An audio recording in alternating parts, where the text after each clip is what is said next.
Hi everyone and welcome to MZ Webinars. Today we're looking at our 3 steps to building a better local economic growth strategy. Now, thank you for joining. If you do have any questions throughout the webinar, you can raise those in the control panel in the question box anytime, and I'll do my best to answer them at the end of the presentation. So without further ado, I'd like to introduce myself. I'm MZ's Business Development Manager for Economic Development. Will Cookson is my name, and I'm going to be hosting the webinar today and taking you through our 3-step guide. So without keeping you waiting any longer, we might as well get stuck into it. First of all, I'd like to set out the agenda.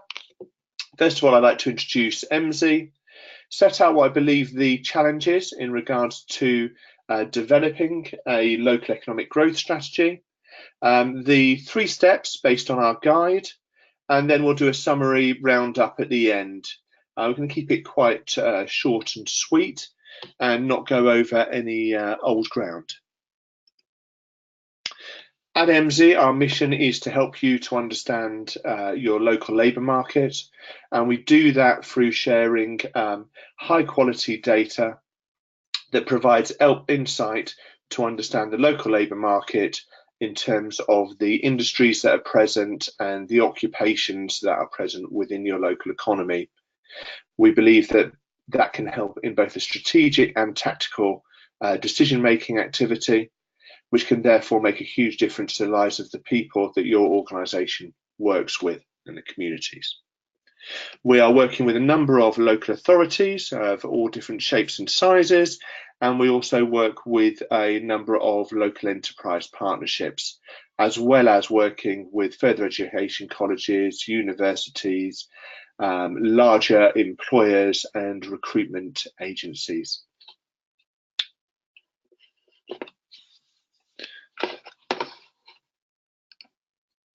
Okay, the challenge as we see it for local authorities is obviously central funding is being phased out. There's therefore an increased focus on the importance of business rates, with the fact that they're going to be held locally. There's the challenge of understanding how to best grow your existing sectors and your existing businesses and how to support them. Then there's business attraction activity in terms of inward investment activity.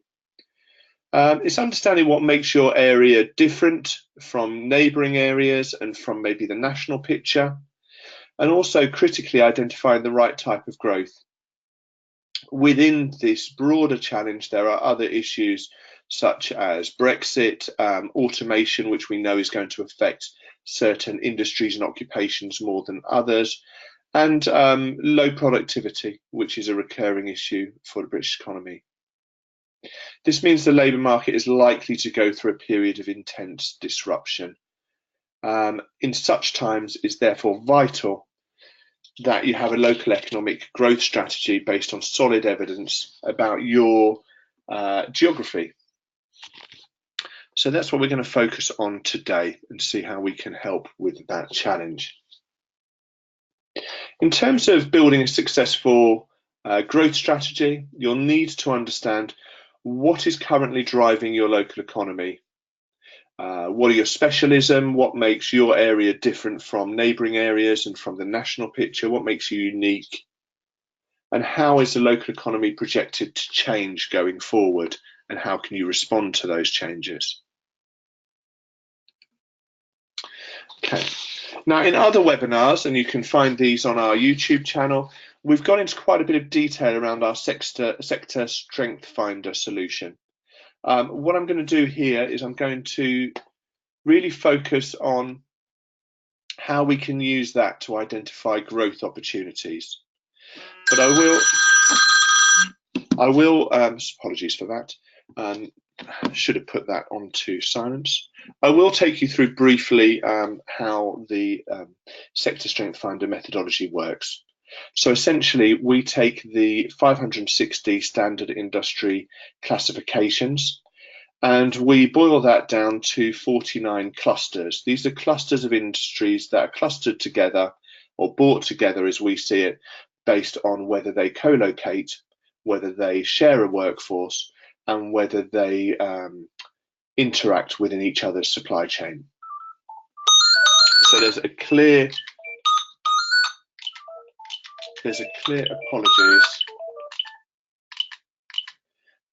rationale there for why we put these industries together in clusters.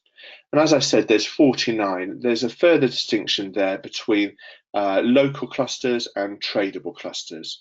Now, the local clusters are the light blue circles that you can see here, and the size of them is based on the local clusters. The size of them is based on the amount of jobs that they have, the total number of jobs. The local industries will be industries that provide a service or a product that is consumed locally. Education being a good example, health and social care being another one. The green bubbles that you can see on here are tradable industries, and there are 35 of these. These are industries that will be the real drivers of your economy, not necessarily in the volume of jobs that they have, but in terms of their economic activity, as they will be responsible for exporting services and products out of area into other bits of the UK and internationally. Now, here we've set out a table here, and essentially there are two things that we're looking at. We're looking at national job growth, which is on the y-axis going up here, and that's projected here between 2017 and 2020. Using our tool, we've got a range between 2003 even, and 2026. So this is projected growth going forward from 2017 to 2020, and that's on this axis here. On the x-axis going across here, we have the location quotient. The best way of looking at this is that the location quotient of anything just over 1 here, 1 would be the national average for these industries. So if you're slap bang on 1, as we are here, then that will show you that the cluster, you've got the same amount of that particular cluster of industries as that you would find on average within the country. Anything further over here from 1.2 outwards is significant. And therefore is a strength. So we've split this up into 4 quadrants. Strength over here in the top right is essentially anything that is growing nationally and that you have a significant amount of in terms of the presence of the clusters of industries. Risks will be down here. Risks will be where they are declining nationally, but you've got a fair proportion of that locally. And then opportunities are in this top left quadrant, and those are clusters which are growing nationally, and could you, through interventions, support further growth so that you can bring them over into this top right quadrant. As you'll see here, we've picked out professional services, and this is based on data that we hold for Reading Borough Council area. All of our data goes down to a local authority level.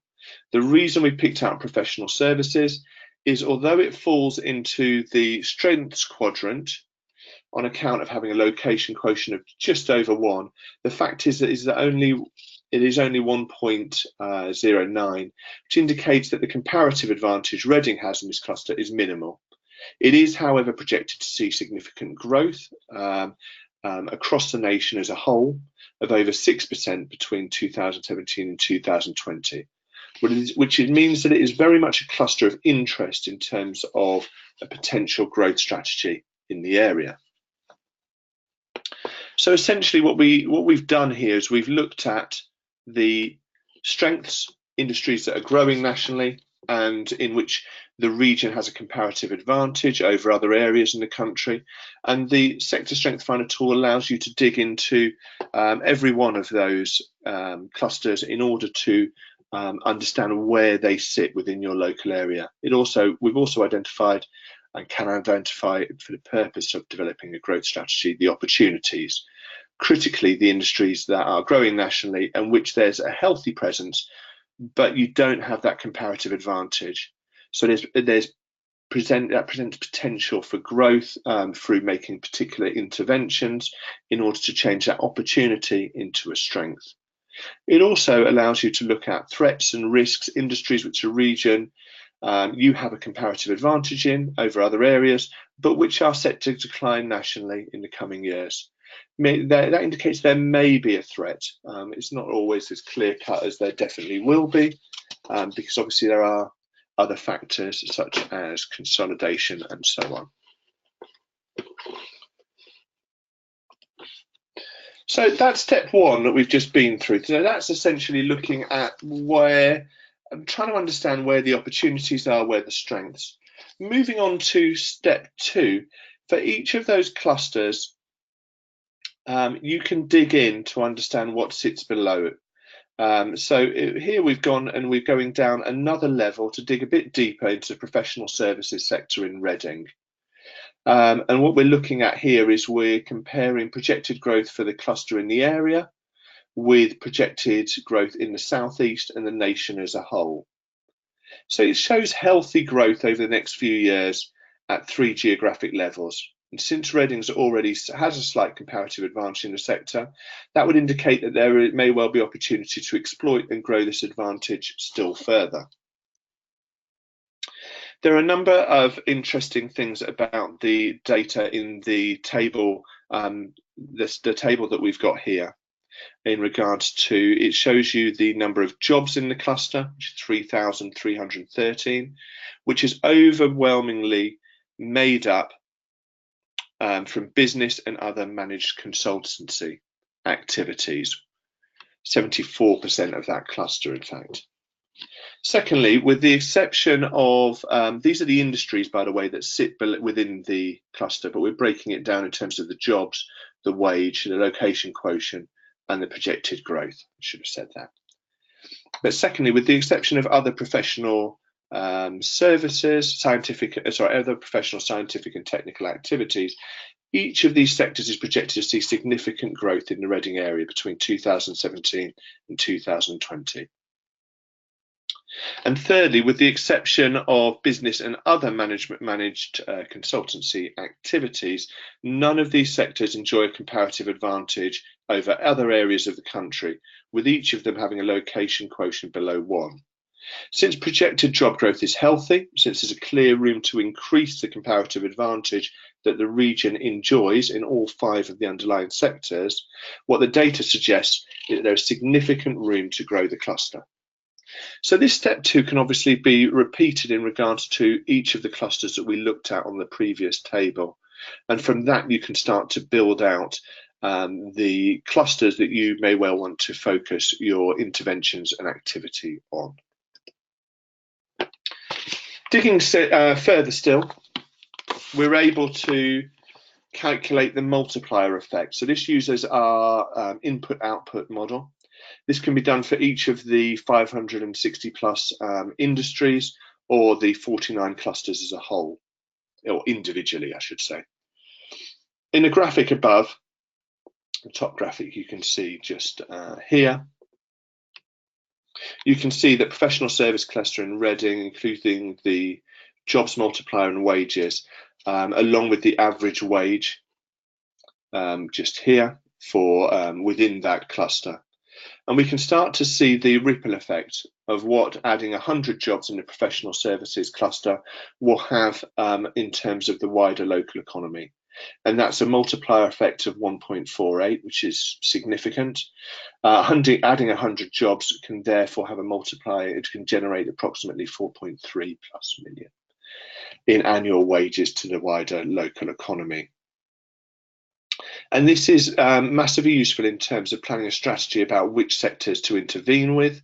And it can also you can start to calculate the impact on the wider local economy and the wider labour market in terms of supply chains. Because of the way our data is modelled, we can also run staffing patterns to identify occupational makeup. So we've got the top 5 occupations listed here within this cluster. This includes obviously the number of jobs, so you can see where those jobs are actually based in terms of occupations. But it also allows you to see the proportion of the jobs within the cluster. So you can start to see what the makeup of that cluster is from an occupational point of view. This is interesting in terms of digging into a cluster of interest, but the real value is in terms of the application it presents for building a solid growth strategy. And it is to this we'll turn for step 3. So here we've identified 5 ideas of how you can get started. We think it's really useful, and we've done this work with other local authorities to validate your own research, your local intelligence and knowledge and anecdotal evidence with some hard evidence. And what we tend to find is that what you will see within the clusters does replicate your understanding. There will be certain employers that are driving elements of your local economy and within certain clusters, and there'll be certain industries within clusters that will be familiar to you based on your local knowledge. But having that hard evidence allows you to really make the case that that's the cluster or industry that you want to further support to grow. Can also provide evidence for other sectors and industries that you should be prioritising that may not be on your radar already. It allows you to engage local stakeholders and really raise questions in regards to this. Does this reflect their understanding? It also allows you to look at supply chains. Can you build an ecosystem to support business attraction activity within a cluster that you want to proactively grow? In terms of the data that we hold and we shared in terms of the insight on occupations, that allows you to have conversations with your further education providers and higher education providers in regards to is the skills provision that's in place supporting your local residents to build up the skills that they will need to be able to work in sectors and industries that are growing, and vice versa. Will you have the workforce to further attract and support your existing businesses? Overall, this allows you to build a compelling local industrial strategy. You're more than aware that there's a government industrial strategy, industrial strategy that was put forward last October, and we know that there's a piece of consultancy taking place at the moment to look at how that needs to be localized through local authorities working with local enterprise partnerships. This data and this insight allows you to make the case for your local area, for how it's unique, how it's different, and ensure also that you're making the case to support your employers and your industries in the best possible way. So in summary, obviously summarising the challenge, we know that central government funding is drying up. We know it's critical to build a successful growth strategy for your local economy, and that's more essential than it's ever been. And our aim is to offer the kind of solid insight and evidence which will give you a foundation on which to build a local industrial strategy. I'd welcome the opportunity to talk further with you and share some of the insight we have about your specific area. We're really keen to understand the challenges you're facing, look at whether our solution can help with addressing some of those challenges, and providing ongoing support. Now, my contact details are here. Feel free to make contact if you'd like to find out more. I will share a 3-step guide with everyone that has attended and registered for the webinar. So that goes into more detail than we've been able to go through today, provides a bit further insight. I'd also suggest, if you haven't already, it's really valuable downloading our free report, which looks at the clusters in your local area. You can get this through our website. If you go onto our website and you go into the economic development section, you'll see there that you can request this free PDF report, which we can now share with you. I'm just going to check whether we've got any questions that have been raised. No questions have been raised. I'd just like to thank you all for your time today. A recording of this will be going onto our YouTube channel, and I will make contact with everyone that registered and attended today to share the 3-point guide that we've briefly gone through today. So thank you again for your time, and I hope to hear from you soon. Take care. Bye-bye.